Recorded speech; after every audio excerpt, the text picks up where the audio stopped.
Let's talk a little bit of garden stuff this year. I am really thrilled with how the year's starting out.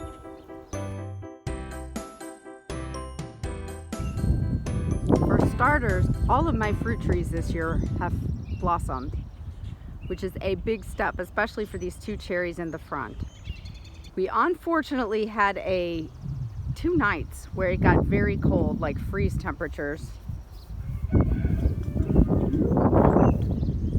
The blossoms kept going, so I'm hoping that they're going to be okay. It's a little early to tell. I finished my blueberry row this year.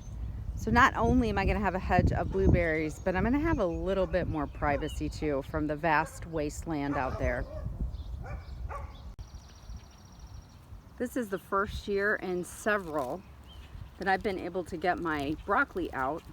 And not only that, guys, but almost all of these rows, except for 6 plants, I started from seed in my own little seed starting trays. So I'm really excited about that. My potatoes have been in for a couple weeks now, and they're starting to sprout.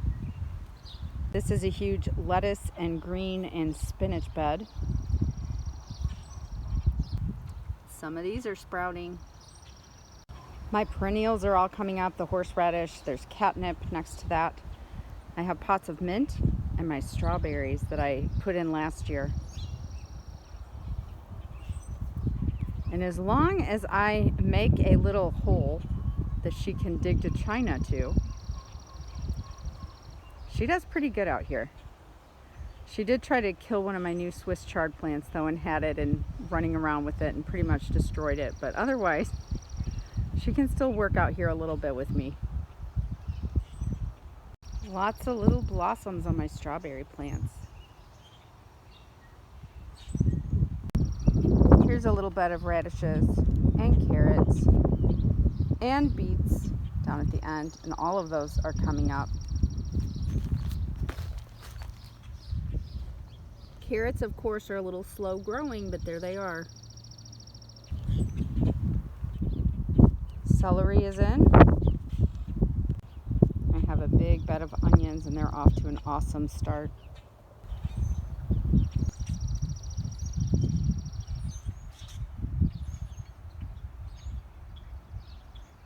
It's quite a hole she's got going over there. I showed you the cold frame a few weeks ago, but I added another one because I realized I did not have enough to start plants and also grow my lettuces like I might want. Unfortunately, this one is cheap but still pretty sturdy, but it was no longer available. This one is super cheap and not very sturdy for almost the same price. I don't have a lot of hope for it, but it's okay. It's working now.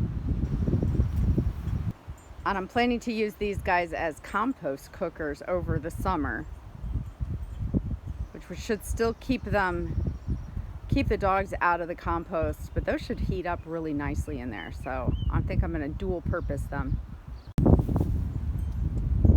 My garden's all in here. Look at all those tomatoes that I started myself. If you guys have watched me for a couple years, I mean, this is just huge that I got all these tomatoes to this size. I get to organize and even give some away. I have way too many, but look how beautiful they look. And there are a ton more over here. They're really actually ready to be repotted. I'm not sure if I'll do that again before I plant them in the garden or not, but wow, I'm so excited about that. There are my little peppers that didn't grow as well as I hoped, but they're still going. Started a bunch of zinnias. Those may be too leggy. Time will tell. And everything else is in here that I just bought. Some of my orange peppers that I love, because those I'm not so sure how they're gonna do. Habaneros, gotta have one of those.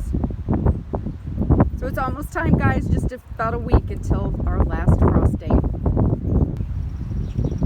Well, thanks for looking at the garden with me. One of our goals this year was to be a little more self-sustainable and have a little more secure food source gardening area, and I think we are well on our way. I'll catch you guys the next time.